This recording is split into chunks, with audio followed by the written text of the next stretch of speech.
এই আমি বেরোলাম। কি বৌদি, কোথায় যাচ্ছেন?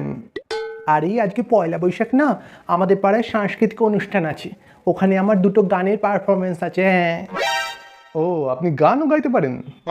আরে গাইতে পারে কি বলছিস, ও দারুণ, ছোটবেলা থেকে প্র্যাকটিস করছে। হ্যাঁ, শুধু ওই দুটো জিনিস ভুল হয়, সুরটা আর কথা, বাকি দারুণ গায়। এই শোনো, আমাকে না তুমি আন্ডার এস্টিমেট করবে না।